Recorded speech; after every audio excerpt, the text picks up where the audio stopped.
Fireside.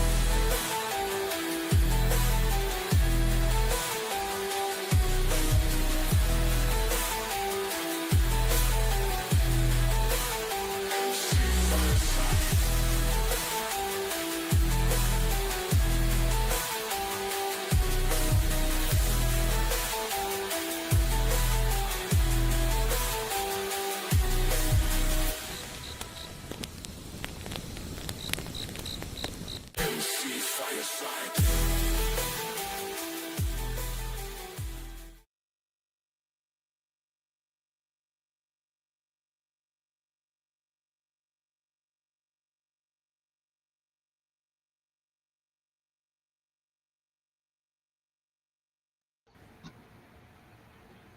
And are we live? We'll find out if we're live. I think we're live. Welcome, everybody, to another episode of MC Fireside Chats. I am Bizarro Brian. That's right. I've got the beard and everything. I don't know if anybody else remembers that, the cartoons when you were a kid. You go to Bizarro World and Superman would show up and he had a goatee. Anyway, Scott's not laughing at that joke, and that's all he's here for. I was thinking about South Park. You should have used the South Park reference. Yes, you're right. I should have gone that one, the Indian Burial Ground episode from season 2, I think. Right. Anyway, I am Greg Emmert, founder and principal at Vireo, a consulting firm that helps outdoor hospitality. I am your co-host this week, along with the illustrious Scott Barr, who's next to me. I don't know if on the screen it shows us over here or over here. This is a very Brady Bunch thing we have going on right now. Scott, nice to see you again. Thanks for being here. Yeah, it's great being a part of it.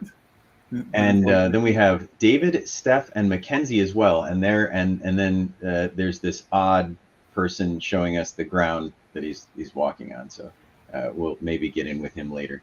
But David, Steph, MacKenzie, all really excited to see what's going on with you guys. And then there's a stalker down in the bottom right-hand corner claiming to be Brian Searl. Very backlit, very Nosferatu looking, sir. You might could use some pigment or some better lighting. I'm not sure which one, maybe both. But it's good to see you. Guys actually hear me? Glad you could join us. Yes, I can hear you anyway. All right, we'll see if this internet works. I'm in a tiny town called Rostok in Croatia, so. Fair Go enough. ahead, lead the show, man. It's all yours. I was doing that, and then you came on board. You just slowed me down. You said hi to me, man. I wanted to anyway, nice acknowledge you. So very nice to have our 3 guests this week. Everybody kind of in the glamping space, which I'm really excited to talk about. Why don't we start with the person that's at the top of my host notes? We'll start with Steph MacDonald. And Steph, why don't you tell us a little bit about Quab's Cabin? Okay, I'm Steph, as you've just said, and together with my husband Paul, we built Quab's Cabin by hand on our sheep farm in the hills of Mid Wales in the UK. We wanted to create a place where people could slow down and reconnect, and a bit of magic in the quiet countryside. So the cabin sits in the meadows and rolling hills, lots and lots of walks nearby. It's designed for 2, cozy, romantic, dog-friendly, all the home comforts, and really trying hard to be sustainable, eco-friendly. And we wanted it to be warm and simple and inviting, and that was our vibe, really. So that's just about where we've come from. We only opened in January, so we're new to this. We're doing a lot of firsts this year, but so far so good. Very nice. And where are you from? Where's Quab's Cabin located? It's in Wales, in the UK. Awesome. Oh, great to get some international just over the English border. Okay, just across the pond, right? Yeah. I have international perspective too. No, you're just an American expat who happens to be traveling right now. That's not the same thing. We'll talk about that later. Quit trying to take the attention away from the guests. Then let's move to MacKenzie. MacKenzie, tell us a little bit about Wild Ride. I love this, by the way. I'm reading your notes, and it sounds lovely. Yeah, so Wild Ride is a Mustang sanctuary for formerly wild horses, and we're located in Sterling, Connecticut. And so we are on 150 acres, and we have all these beautiful horses running around, and we are a nonprofit, so we have a mission to educate the public and share their stories with the public, and also fundraise to support them because, of course, horses are very expensive. So we thought, what better way to do that than to invite the public in and offer glamping and let them glamp with the wild horses. So we have our glamping domes, and then there's a window view of all of the horses out both the front and back windows. And so you get to yourself quite literally in a herd of wild Mustangs as you have a glamping experience with us. That's so cool, MacKenzie. My sister does the something very similar. She has a Mustang rescue in Michigan. Oh, cool. And also has a couple of glamping units herself too. So, nice to meet you. And yeah, I'm sure you guys could share notes. So, Yeah, talk about your individually curated experiences. That's that one's really unique. That's a new one to me. So looking forward to digging into that a little bit more. And last, of course, not least, Dave. I didn't mean to put you last, Dave, but I figured it was only right to go ladies first. Why don't you tell us a little bit about what it's like to be Chief Visionary Officer at, I'm sorry, I lost your notes, the Canadian Sleeping Barrels. And for the record, these are barrels that people sleep in. The barrels themselves are not sleeping. Is that correct? That's correct. All right, good. No, we have a theory that guests don't take pictures of mattresses. They take pictures of experiences. So we make barrel saunas, and we were told, right in around COVID, just before COVID, there was a staff accommodation shortage in Tofino and Ucluelet on Vancouver Island.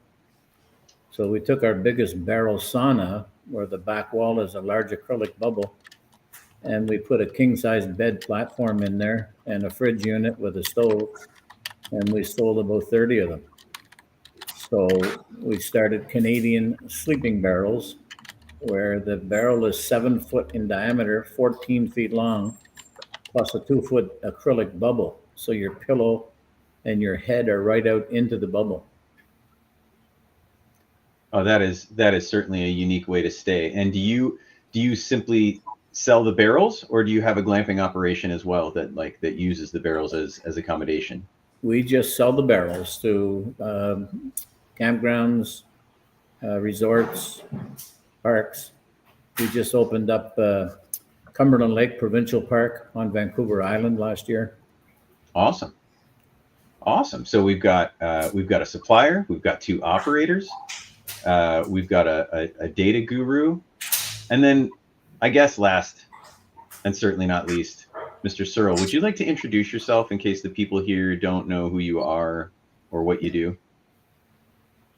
I mean, I guess I can if you feel like I should. Brian Searl with Insider Perks, your regular host when I have good internet and maybe am at home in Canada, where I am from. Shout out to my fellow Canadian Sleeping Barrel. Can I call you my brother? Is that like a thing? I mean, I'm technically an American, like Greg is saying, but I'm a permanent resident now, so I feel like I can say that. But yeah, live, happy to be here, Greg, wherever you guys want to take the show. When you decide that it's relevant, then I'm happy to talk about my experiences here at kind of the Croatian Camping Congress and some of the things we've seen over here. But wherever you want to fit that in the show, go for it. Yeah, well, that's what I was going to say. Why don't you give us a little rundown of what you've seen, and maybe some of it's going to tie back to what we're going to talk about with our glamping guests today. I mean, I think it's really interesting. Like it's obviously dark here, as you can see. I'm at an Airbnb sitting out on a porch, which I should show you the view before we leave at some point. It's really nice. It's dark, but it's beautiful. And so we just got done with the Croatian Camping Conference. It started, I guess it started on Monday night with the drinking and the socializing, and but it was located in a town called, and I'm going to pronounce this right, Šibenik. It's a little, symbols above the words that I'm still trying to master here in Croatia. But it's a beautiful town on the coast of southern Dalmatian coast here in Croatia. And so the owners gather here probably once a year, just like you would normally at a Canadian conference or a United States conference. And there's probably about 350 people there, I would say, when you count the exhibitors and stuff like that, which is a pretty impressive showing, I think, more than I expected for just a single country. It's really just Croatia and Slovenia that come to the show. And we sat in on a couple things, the Ministry of Tourism, some of the government officials there were from Croatia. And it was really interesting to hear him say that a lot of the struggles that they're having are similar struggles to what we experience over in the United States and Canadian industries, in that they're trying to figure out things like mobile homes. What does it mean if they're on wheels or not on wheels? When does it qualify as a building if you add a porch to it? How close can these things be to the sea, and should we move them back and to protect the environment? And so a lot of that stuff actually is really interesting to find that no matter where you go in the world, it feels like those are some of the same issues that campground and camping site owners and glamping operators face all over the world. So we listened to that. We heard a lot of good updates about different things. I think it's interesting to me that AI seems to be more on the radar over here, or at least being talked more about at the conferences. They had several panels where people brought up AI and how it has already impacted their businesses. It already lowered the click-through rate this camping season, which is over now. So that seems to be a little bit more prevalent. But overall, just the takeaway is, and Scott, I have some data that we'll try to maybe share with you. I've got some pictures and screenshots. I won't be able to share it on this meeting. But from a company called TISA that is doing really interesting market research about the European market. And again, a lot of it was... Sorry, did I break up? A little bit. You're back. Okay, cool. So a company called TISA that does some really good market research. But I think the big takeaway for me there was the same thing that Scott, you and I have talked about on Outwired, and Greg on this show multiple times too on Fireside Chats, is that they are saying the same thing. The customer wants an experience. They want something that is memorable. They don't want just the accommodation anymore. And man, the amount of stuff that they've done over here in Croatia is really astounding. They have, I think I sent a picture in the Outwired channel earlier. They have RV sites with private pools on them. They have resorts with like 400, they call them mobile homes, but they're basically cabins. And they all have private pools. So there's been a ton of really high-end development over here in Croatia. From what I understand, they are some of the highest priced accommodations anywhere in Europe, or highest priced camping experiences, I guess, anywhere in Europe. But yeah, I mean, that's kind of the key takeaways. Like the year was overall, from what I understand, like maybe up to 2.5%, but flat in a lot of other European countries, and that's kind of the same thing we're seeing at home. Yep, absolutely. Definitely is, and that's some interesting feedback. Our problems and our challenges tend to follow us no matter where we go, right? We're humans, and despite our cultural and language and differences across the board, the similarities are always there, right? So going back to what Brian said about experiences, and I love talking about this, and I think this is the perfect audience because glamping, I think, really hits that mark better than, I feel like they're further ahead of it than, say, RV parks, right? Where a lot of things feel very much the same. And that's where I came from, right? I had a 240 site RV park before I got into consulting. And boy, oh boy, we fell into the same traps, same sort of, I don't even know if you could call them experiences. You know, when it comes to RV parks, it's more like your activities for the year, right? So, and those activities, you go to 100 parks, boy, and you hit 75 of the same ones. And nobody's really driving. I shouldn't say nobody. Very few operators or systems are driving experience like glamping does. So if we could just touch on that a little bit. And Dave, you started off, you told us a little bit about the experience that essentially you're kind of curating for the people who buy your pods just through construction and design. Can you talk a little bit more about that, being the chief visionary officer? You know, you told us a little bit about what you're doing now. How do you see that bubble and that unique design impacting the operators who buy your units? And then where do you see that going for you in the future? If you can share some of your, maybe what you've got upcoming without tipping your hat too much and telling all your competitors what you've got coming up next. No problem. It's funny you mentioned bubble because we created this right in around COVID, and our little slogan was, we're making our bubble part of your bubble. That's great. That is great. We had a little bit of fun with that. The next phase that we're looking at right now is murals. Picture says 1,000 words. So what we're doing is having campgrounds, because there's a story behind every piece of land. Yeah. What would your story be? and we're airbrushing it on the front wall of each of the barrels. So what seems to be happening is guests are coming back because they didn't get to stay in the spirit animal one or the dancing bear barrel. So each barrel has their own story, and it's all airbrushed right into the front wall. Wow, that is one heck of a level of customization per barrel. How many artists do you have working with you? You just have one, and you work their fingers to the bone as they paint all these things, or how does that work? You must have a team. Yeah, we're on Vancouver Island, so there's lots of great artists. So what we're trying to do is just promote each of the artists' talents, and there's a lot of painters and wood carvers. Oh, that's wonderful. That's really great. And so you say you're seeing the operators are letting you know that these individually painted and themed accommodations are actually driving occupancy, right? People are coming back to stay in them. I was advised ages ago that I should do that with. I had very few cabins at my place, but I was advised that I should do that. We ended up selling before we sort of followed down that path. But I think for a lot of operators, they think the same way that I did. Well, if I create this one unique one and another unique one, and I've got 5 of them, and they're all different from one another, it might drive people to want to stay in all 5, but it might also drive people to say, well, I don't like those other 4. I'm just going to stay in this one. And I was afraid of that. I was a little nervous of that. Didn't take that plunge.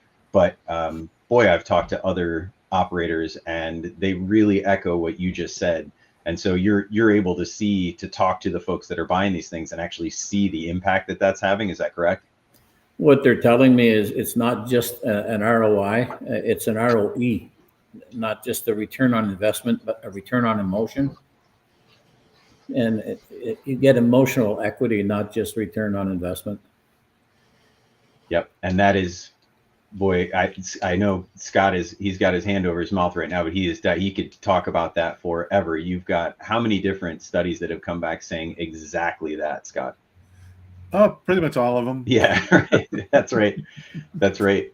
And that's measure that it reinforces it. We try to hit it from different angles, make sure there's some nuance included. But yeah, it's very, very consistent.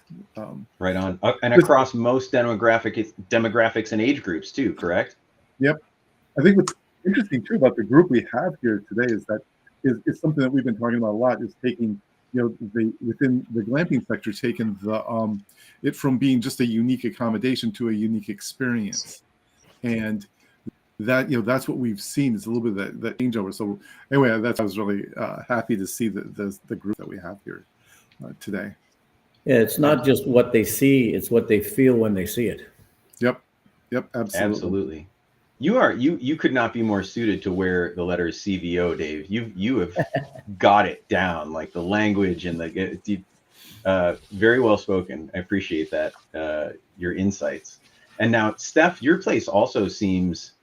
It sounds like do you just have one cabin? It is just a single cabin. Yeah, just one cabin on the farm. Yeah, we planned it for a long time, and it was always going to be something that we just did once.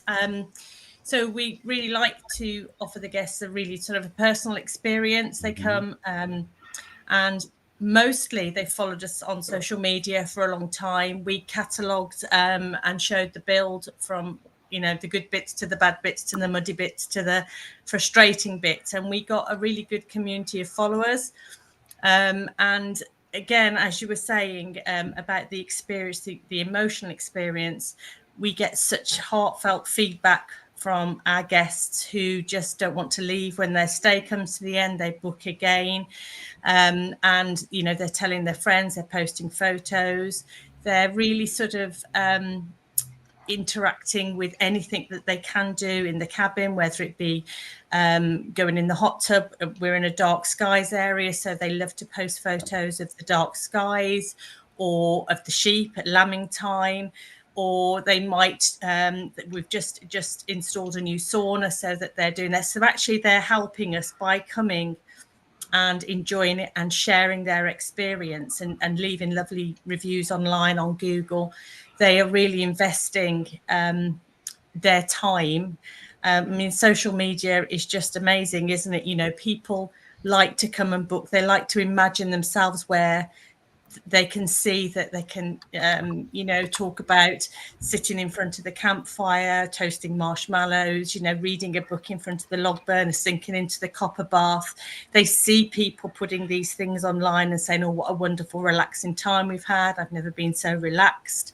And more people are booking. So that investment in social media right from the very beginning, where we sort of showed them everything to do with the build and sort of got them involved by saying, oh, we're going to paint something this color or that color. What do you think? You know, and sort of like we ended up building a little online community who have cheerleaded for us. You know, they've been with us from, you know, the beginning when things got tough, when it was muddy and sideways rain. They were very much like, oh my good, you know, direct messages saying, keep going, you're doing a really great job, you know, and it really did help. And all of these people, lots of them have converted to bookings and repeat bookings, and it's just been fantastic. We've had people for their honeymoons, people have proposed in the cabin, and, you know, we just keep adding a little bit more to what we can offer, and we love to offer the personal experience. So it will always only be one cabin for us, and that's sort of like we just really want to keep couples coming, couples having a relaxing and a switch off weekend, and go home, tell their friends all about it, show them the pictures, post the pictures, send the feedback. So far, so good. But as I say, it's been a year of firsts. We didn't open until January. So, yeah. Well, that's really lovely. And that's a great lesson for people out there maybe watching the show and trying to figure out, how do I scale and how do I get bigger and how do I make, you know, and not everyone can afford to operate one glamping unit. Let's be honest, right? Some folks have a lot they have to pay for. They have a different mission. They've got investors. They've got a great big land purchase that they're trying to cover with the income from this. But what you're really selling is personal connection and like luxurious exclusivity, right? You are selling exclusivity. This place, you come, it's all yours. And by all yours, we don't mean just what you're renting. The entire place is all yours. That's a great way. Talk about connection. You probably have people leaving there. I bet you're making a lot of friends with this too, because you probably have people leaving there that you get to know very well, right? Because you only have one couple at a time. They're very, very generous, you know, with their feedback, and they just love to sit. We get a lot of people. I mean, we're in Wales in the UK. You know, the population here in mid Wales is very low. But we get lots of people from cities who have never seen dark skies like it. They are just not used to the peace and quiet. They're certainly not used to the dark. And they absolutely love to switch off. You know, we've got Wi-Fi usually. And they first thing they ask when they come is, what's the Wi-Fi password? And then at the end of their stay, they say, oh, well, we didn't really use it anyway. You know, they come prepared to need the Wi-Fi, but tend not to use it because there's so much else to do. That's wonderful. That is really wonderful, especially the dark sky part. I think people who live in cities or even just urban areas that, you know, they might look up and see a dozen or 24 stars. They think that's kind of neat. When you go out and you see the Milky Way for the first time, or you go to a place and you notice that you can see stars all the way down to the horizon, that's really mind-bending to think back about what our ancestors saw every night and maybe even took for granted, right? And now we have to go out and find it because we've created so much artificial light. I think that's a wonderful way to connect with your guests right there, to get them to feel that sense of place and remember your cabin that way. Yeah, they can sit. I mean, they can sit. What they love to do is to sit in the hot tub at night and just look up. And overwhelmingly, you know, guests say we've never seen anything like it, and it's, you know, it just makes us happy to hear that, to be honest. Yeah, I'll bet it does. And I bet I think it's can I jump in for a second? Sorry. Yeah, of course. I was just going to say, like, I think it's no, it's not really, it's your show tonight, but I think it's really interesting that we should probably take this moment that, like Steph's saying, she has this one cabin that connects people to the outdoors. And I think that's we've talked about this on the show a lot, right? Scott's data shows this, that like, I think we're using glamping as a temporary word to define something we're still not sure what it is, but it all comes together with like, I'm connecting with the skies and the outdoors and nature and hiking. And, you know, over here in Europe, it's called, and I don't know if it's the same in the UK, I think they call it outdoor hospitality or in the UK, but it's open air resorts in much of Europe. I don't know if it's I the same haven't in the UK. heard that term, but I think you're right in saying when we had the tourist board from Wales come and grade us, it was really interesting because lots in the last couple of years, UK staycations have become really, really popular. So there are places who have 10, 20 cabins, and some that have more, some that have less, but there are very few that just have the one place. And the lady who carried out our assessment, she said that it was very difficult because the grading for glamping in Wales, I assume it would be in England as well, but the grading is so very broad because it hasn't been updated in quite a few years. I think they're in the process of doing that now, but up to 7 or 8 years ago, glamping was just quite a fancy tent, whereas now these experiences, and certainly the one that we offer, is a really luxury staycation. So it almost feels like it's not self-catering, it's not a hotel, but it is something more than fancy camping. And I think there needs to be some kind of category, if you like, for people to understand, because sort of glamping tends to do it down a little bit for a lot of places. Well, Scott, your research showed that. Like, you'll have to cite that slide you sent me with all the glamping information, cited the fact that people were changing the definition of glamping. So I'd love for you to, if Greg allows it, because he's the host, we'll talk about that in maybe a second. I think you're hosting next week, Scott, so you'll have your turn. Although I did ask you to do it today before Greg answered his text message. If you ever, by the way, have an emergency, never text Greg. It takes like 2.5 hours for him to get back to you. So if you're it's a phone danger call. or anything else, Me, like, it's a phone yeah. call. Texts are low on the But like it is really, like, I think they figured it out, Steph. Like, I think down here, like in Europe, and we've heard it in multiple countries, open air resort is amazing. I don't think you could take another word and define, like, it's not glamping, it's not camping. It could be both, but it's not either. It's just open air resort. And to me, that defines anything that you could put under the stars or in nature or anything else. Like, look at this. So let me ask you this, Greg and Scott, you guys know this. Let me flip around my camera. You tell me, I'm in an Airbnb now. You tell me if this is glamping. This is a 300-year-old cabin that's been rebuilt over a few years. It's actually weird. I'm taking the phone sideways, and so off this here, I don't know if you can see this in the dark. I'm in a little town called Ristok in Croatia, and literally this thing used to be a water mill or something, and it's built on top of all these little, like, I'm walking over the river. It's super dark. I know that. Let me go over here and show you. Like, this is the outdoor porch, and this is literally like it's weird. I have to do things backward here. But can you see that water back there? Mm-hmm. Yeah. It's literally underneath the deck I just walked across, and it surrounds the entire house.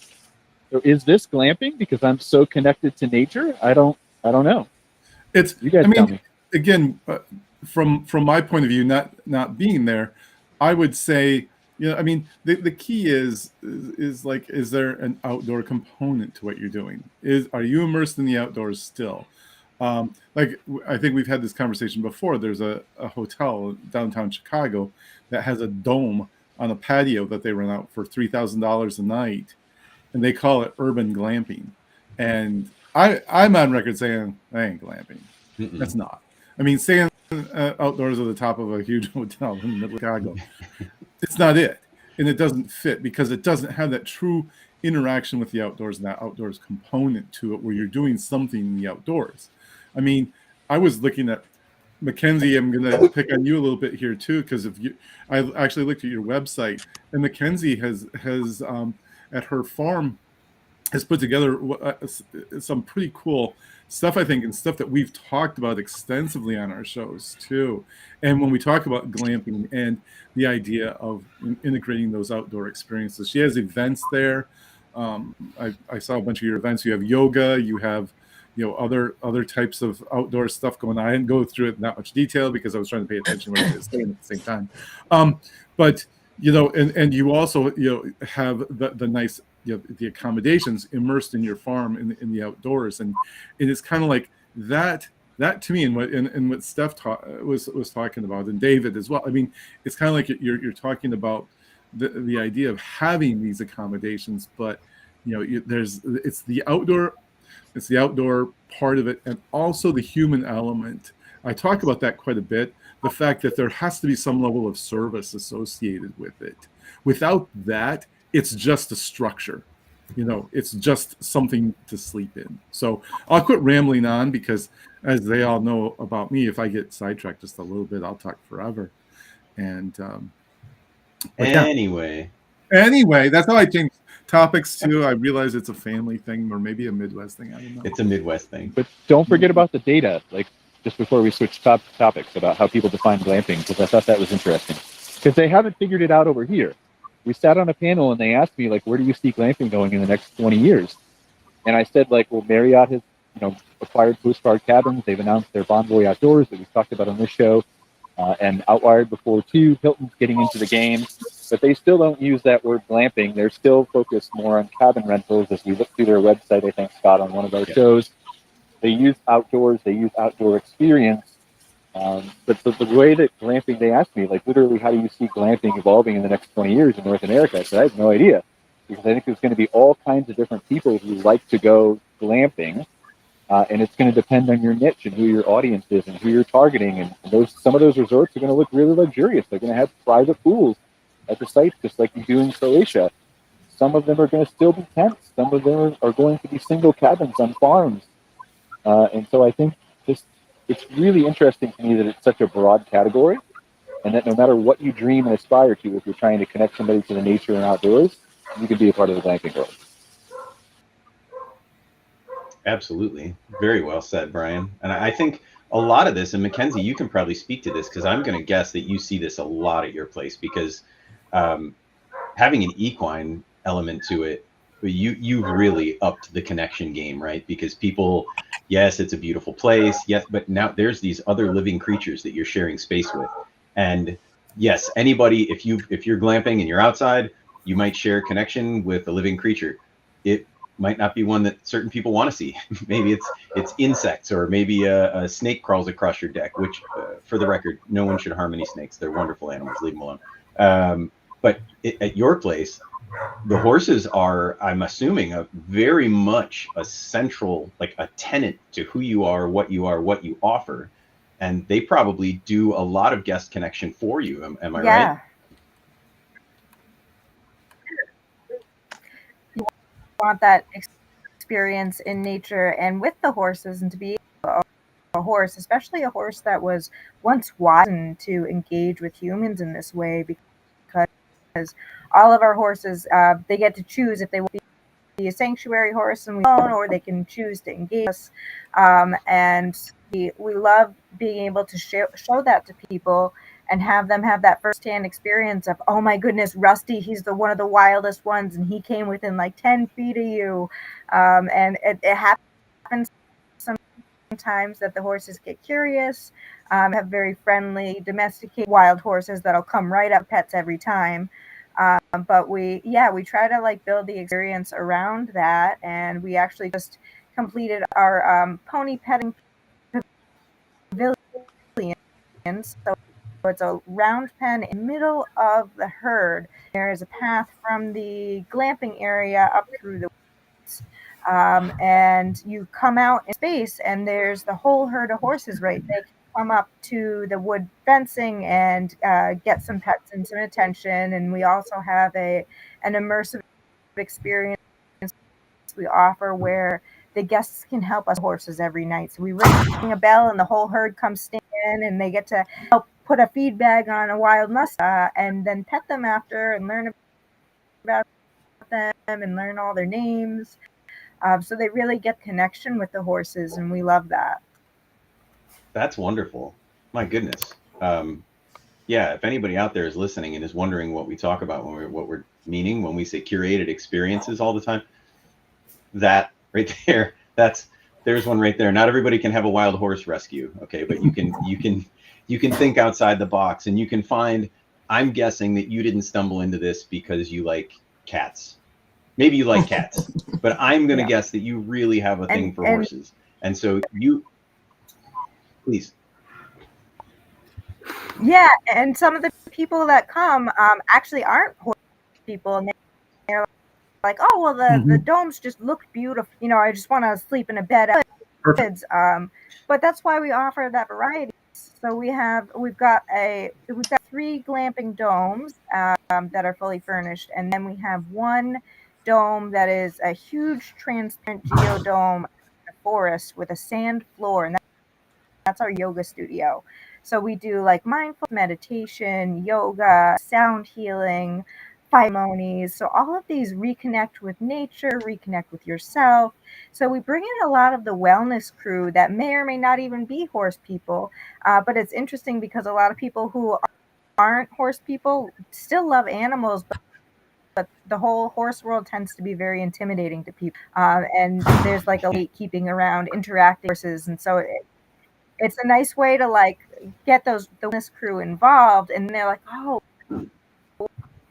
well, you know, maybe I'll go for that hike with the guided hikes with the horses and demonstrations and things like that, and they get to learn that the way we share space with horses is very different than the traditional horse world, and consent and choice is always part of it. And so showing people that maybe we're like, oh, they're pretty, I'll enjoy them from afar, and getting them to be a little bit more comfortable. So we like to think we have something for everyone who wants to reconnect with the outdoors, with nature, or with animals. That is awesome. And I think the thing that I really take away from what you're saying is that, and this is just for my consultant's brain, right? I come across folks all the time. They own a business. Maybe they've had it for years. Maybe they're just opened up, like Steph. You know, they've only been open for a year, and they're always looking for what should I do? What do I build? How do I bring more people here? How do I make more money? How do I, run my operation? Start with what you love and go from there. You're never going to find anything that moves you as much to work as hard as if you're building something that you yourself are generally in love with. Now, I'm not saying that. I have a love for mechanical pencils. I'm not going to build that around a glen. That's a small audience, right? But we all have a love for mechanical pencils. I don't know why. Really? Yeah, this guy, right? I love this thing. Let's probably like a 12-step program show. We should do a different time where I like wean myself off of them. Yeah, I got to think. But you find what you love. Find what's your passion, right? Build a resort, build a property that speaks to you as well. You're going to be there working long hours. You're going to put so much of yourself into it. Why not build it around what you're passionate about? And I think sounds like you've executed that really well, and into the space where you're actually rescuing these horses. It's not like you're just accumulating horses for fun. Your place serves a purpose to make the rest of their time on Earth better.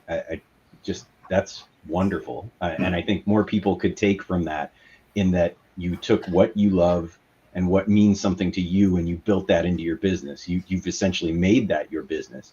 I think that's wonderful and very unique, right? I mean, I don't know. Anybody else want to add? I'm babbling at this point. Scott, you got anything you want to throw in? I'm so impressed. She's basically one life. She's doing what she loves for a career, right? That's basically the equivalent of winning life. You can do that in many different ways. If you love to death being a Walmart greeter, then you've won life. Mm-hmm. That's the secret.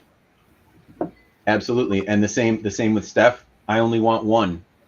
We're only going to have one. Then that's the way it's going to go. It's really inspiring. And actually, we can go back to Dave, because he's rocking out those barrels in the very same way, and finding ways to use that accommodation to connect with people. So when somebody comes and buys a barrel, Dave's done half the work for them. Look, we've got these really unique accommodations you can get, not just because it's a barrel. You want them printed.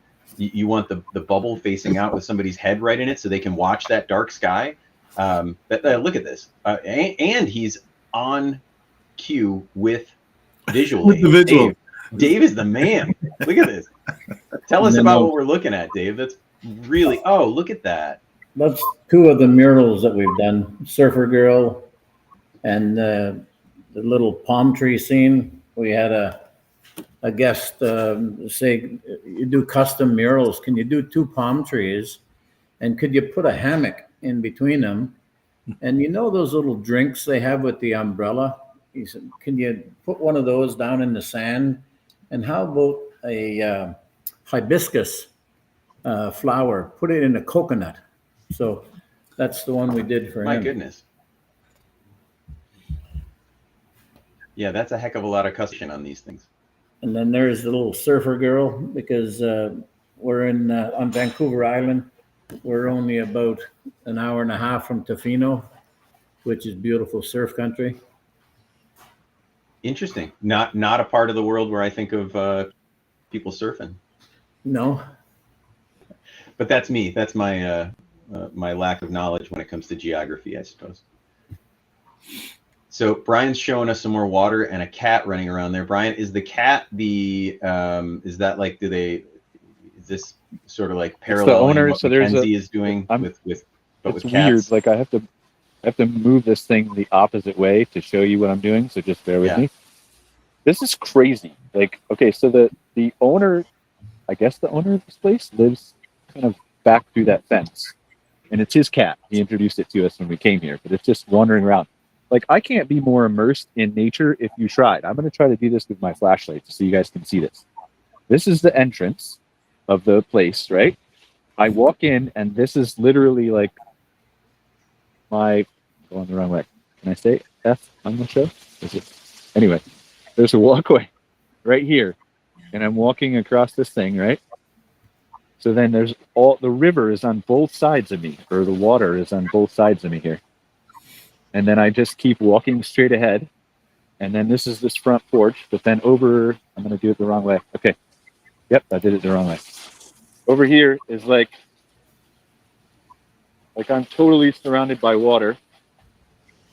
And then I think, I'm trying to orientate myself. And you guys see all the way down there? It's pretty dark. I got to find the corner of the house here. I'm going the wrong way. There you go. There's the corner of the house.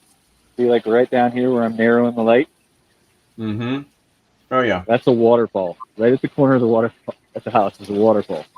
It goes down, I think, like 10 feet. I haven't seen it. I got here after dark. And then the whole rest of this way, you can come on this thing. Like this whole deck here that you guys see is completely and utterly surrounded by the river and water. Like I can go all the way out here, and you can say hi to Krista. Wave, Krista. Okay. And then it's like, I don't want to be on the show. And then I can literally walk down these steps here. Like, so I won't fall in the river. As I say, this would be a poor time to tumble. Yeah. I don't know. It might be an excellent time to tumble. I have to be honest. And that's literally like, this is right off my deck, and I can just sit here and look at this. Like 360 degrees, this deck is surrounded by nature. For sure, this is glamping. Yeah. Like this is amazing. So, I don't know. I'm in love. I would move here. Like when we ask people, we just did some work on like having, we've been trying to contribute to the definition of glamping forever.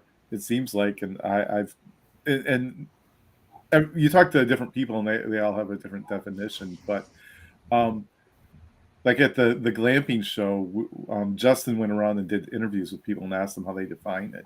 And really what kept coming up was people just really called it elevated camping. And I think because at the core of it is that base, is the outdoor base that we've been talking about here, that it's still, people still want to have that connection there. So regardless of what it is, it has to have that. And then we, in a lot of our work, we've tried to do some data-based defining, of what glamping is. We ask people what they want, what would they include, and we have all that research. By the way, if anyone ever wants it, we have tons of it. Brian shared some of it at his event, but it's it kind of gets to what people expect out of it. They expect some elevated services. They expect certain things out of it. And one of the things and we did this statistically, though, and I'll break because I keep bringing it up, but is the human element. And it's part of the whole hospitality equation. When you consider, I've worked in hospitality for a very long time, and it's that when you have to inject hospitality into what you're doing. Without that, it's not going to be glamping. Again, as I said earlier, in some campgrounds we'll put cabins and other kinds of structures on site, but there's no difference between their experience and the person who drives in an RV or puts a tent up in terms of what they get. The difference they get is a roofed accommodation. So if in terms of making it glamping, it has to move beyond that. So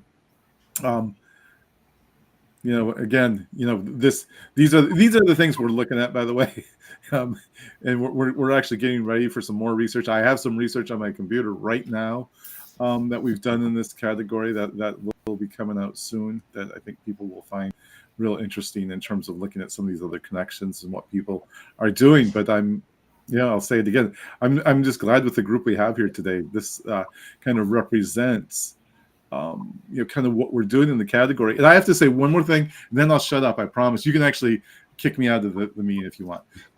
Is there are some people in the industry who define glamping based on like some weird criteria, and that to be considered a glamping provider, you have to have at least like 8 structures on site.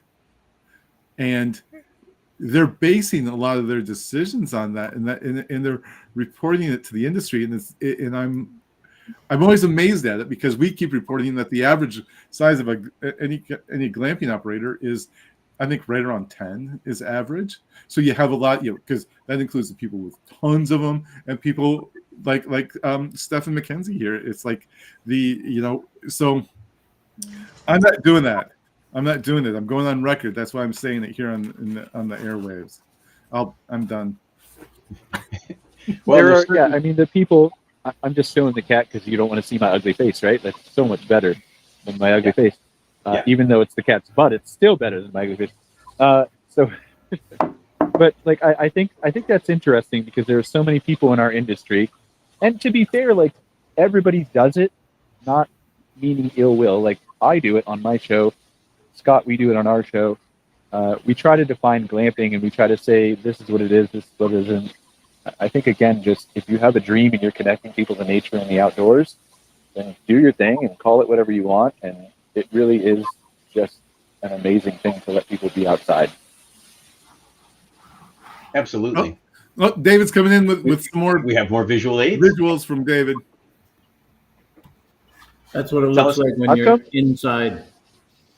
How come you aren't doing the show from inside one? That's what I want to know. That's what we need. It's a missed opportunity. Wow, that is beautiful, David. Now, have you in selling those things to the operators you sold them to, just curious, have you run into any folks that are maybe struggling a bit despite having your beautiful barrels on their property, because they're not offering the things that we're talking about, because they're not curating experiences, or because they're not offering the human touch, the hospitality? Have you spoken with any operators that are trying to buy these things, put them out there, and rent them out without much interaction with the guests? Or are the people that you're selling to fairly well educated and understand that that's what people are looking for in the industry? They're very clued in, and on Vancouver Island, pretty much every place has a good view. And they're getting between $250 and $450 a night renting these out. Most of them are being paid off in one season.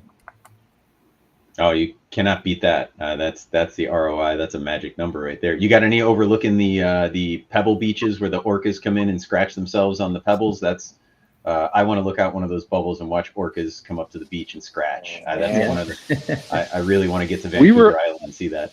We were up there. We went and saw the place where the orcas scratched themselves, but there's no way. I mean, I guess there is a way. It's public land. You'd have to work with the government. That's right.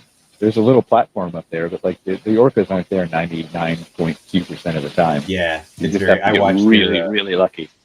I watch the orca cam on YouTube all the time and wait to just see. And every once in a while, you just see a giant orca come sliding by, scratching their belly. This is how I imagine Scott. This is how I imagine cool. Greg's day. He's just literally watching the orca cam, clicking his mechanical pencil. Like, yes, I want to see. Yes, the orca cam, the Panama. Click. Panama bird feeders. There's some hummingbird feeders in Ecuador that are fantastic to watch. And so before, because we're getting short on time. We're down to about 10 minutes. I do want to ask Steph and MacKenzie. We can start with Steph. What are you looking at going forward? What challenges have you come up against in this first year? And what are you planning for year 2 as you go ahead? Do you want me to go first? Yeah. I'd love to hear from you. So I think we're just reflecting on the highs and things that we want to move forward on, continuing to market through social media and using some other platforms if and when we need it. Just keeping going with the consistency for us, even when we're fully booked, which we are getting, really good bookings going forward. But keeping on top of everything, really, keeping the social media going, that consistency. In terms of the industry in Wales, there are, the flip side really is that the wider UK and Welsh tourism picture is a bit tougher. There are going to be changes in the industry, and we've suggested, higher tourist tax fees or higher thresholds to meet occupancy rates. So those kind of things might hit us. So those are things that when they do, along with all other accommodation owners in Wales, that's something we will really have to address and restructure if needed.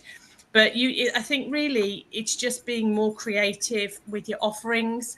As I said earlier, we've just put a sauna in. So what we're trying really hard to do, we're trying to be the comfort and the luxury is the ideal, and the sustainability is the method.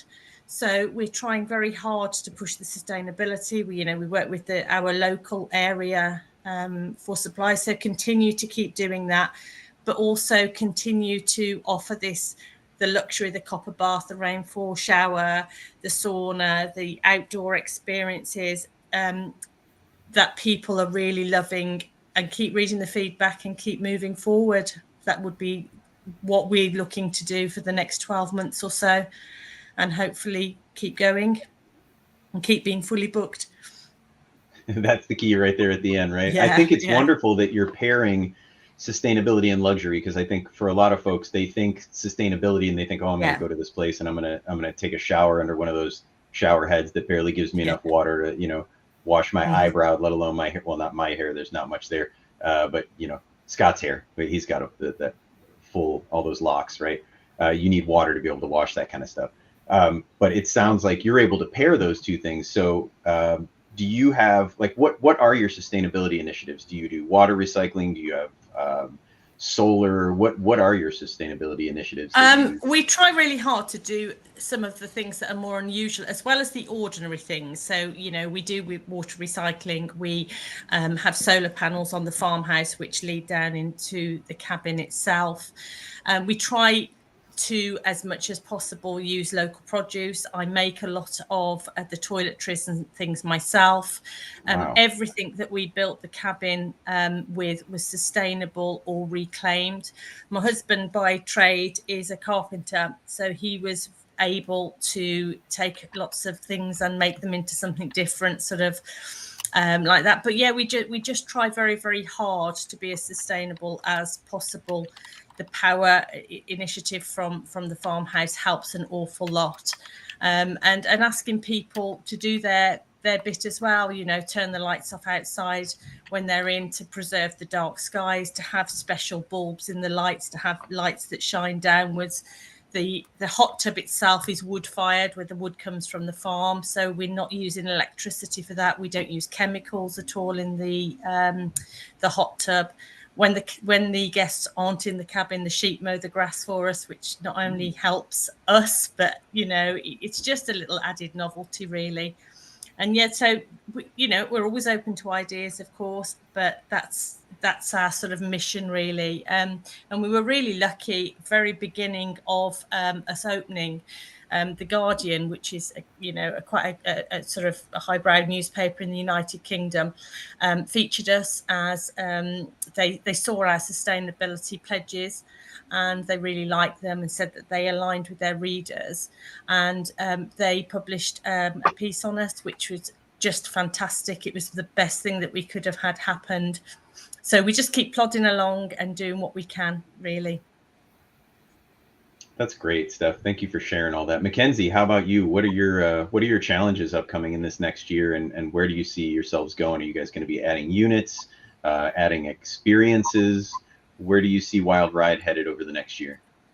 Yeah, so we would love to eventually add more units, but I think the goal, the more pressing goal, is to just kind of like beautify and improve on everything we have right now. So I come from the business world and have a very continuous improvement mindset of like, you have your minimum viable prototype and then you improve on it. And so I have a million different projects in progress right now that are functional, like that pathway I was talking that goes through the horse herds and up in the middle. But it's like, okay, I'd like to landscape it more. I'd like to beautify it. I want to make the footing a little bit nicer so that there's no muddy spots. And working on just simple things like adding more hangout spots. So we just added a new hangout spot that is between two of our herds, and it's like a triangle, and you've got horses on either side, and there are hammocks, and there's a fire pit, and some yard games. So like just coming up with spaces like that where there's more to explore. We've got about 5 miles of trails on site. We've got 150 acres. Wow. So, but most of our trails aren't as well marked as they should be, and things like interactive trail maps and some technology features. So we made an app for our campers where there's an interactive scavenger hunt to get them out on the trails. So kind of just polishing all of those things that I've started doing to make them really nice and improve the experience for guests. So it's not just like, oh, it's my glamping dome and a horse experience. It's like being in one of those video games where you get to explore the whole property, and then you see, oh, there's this cool hangout area here, and we've got this beautiful creek running through the middle of the property, and there's a trail out there, and there's a spot where the water runs underneath the roots of the trees, so you can't see it, but you can hear it. And like doing things like putting some hammocks out there and having the scavenger hunt lead people out there just to get everyone out and exploring the different parts of the property. Wow, I have been on a number of these MC shows with Brian, and I have rarely been like, I'm a customer for everyone that's on the show right now, but I am a customer for everyone that's on the show right now. Your places sound amazing. And I think it's really interesting that you touched on the guest experience part pretty much all the way through that, right? That's your focus, is can we upgrade that guest experience? The common areas that you mentioned are so important. And Scott and Brian, we talked about this on an Outwired episode once. And Scott, you touched on, there was a kind of a hilarious portion to this, because the people that go to these places, I forget which generation it was, I think it was Z or Y, they don't mind going there. They don't mind being there with friends. In fact, they would want to be, but they also want to be able to get the hell away from each other for a while. So that's Gen Z. So they want the little group area. Okay, we'll come down and we'll hang out, and we're all here together for the weekend, but we're only gonna hang out for a while. So we'll enjoy the hammocks and the fire.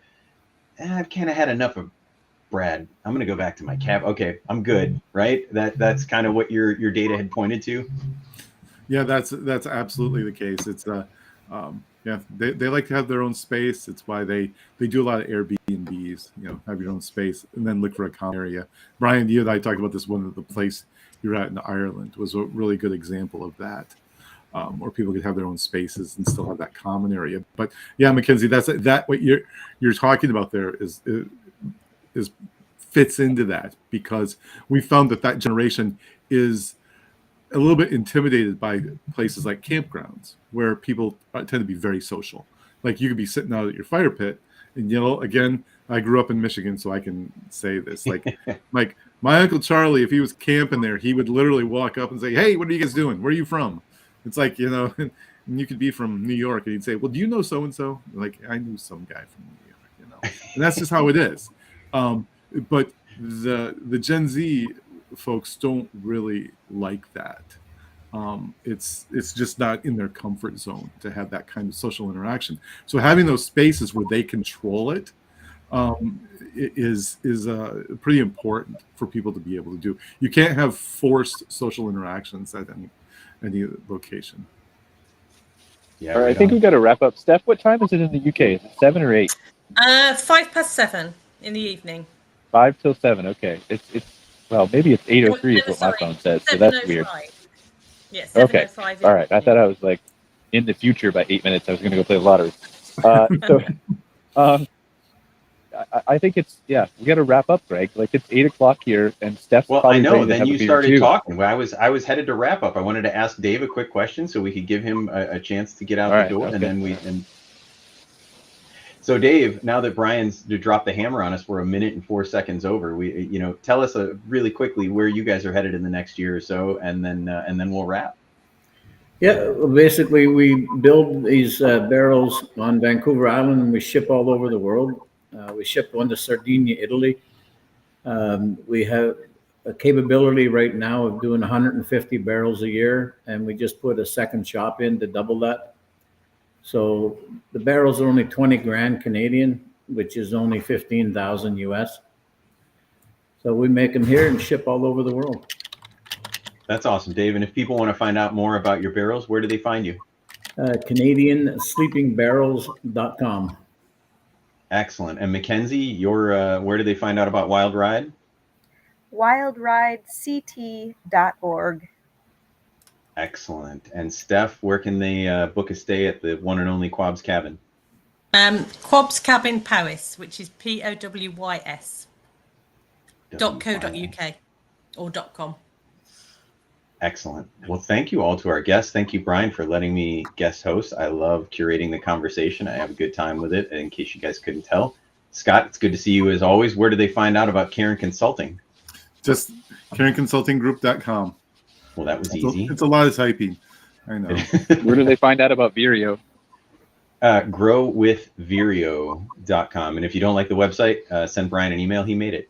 I think it's really nice, but if you have complaints, don't send them to me. It's on Brian and his team. I'm gonna let you wrap up in a second, but I just want to say, I think it's really important for us to hammer home that, for as much as our world that we live in, whether you're in America or the UK or Croatia or Canada or wherever else, right? We often see on the news and we hear a lot of stories about how we're different and we're divided, whether it's by country or gender or sex or preference or whatever it may be. And I think what I've learned more than anything here, and I knew it already, but just it reinforces it every time I travel, is that we're all human.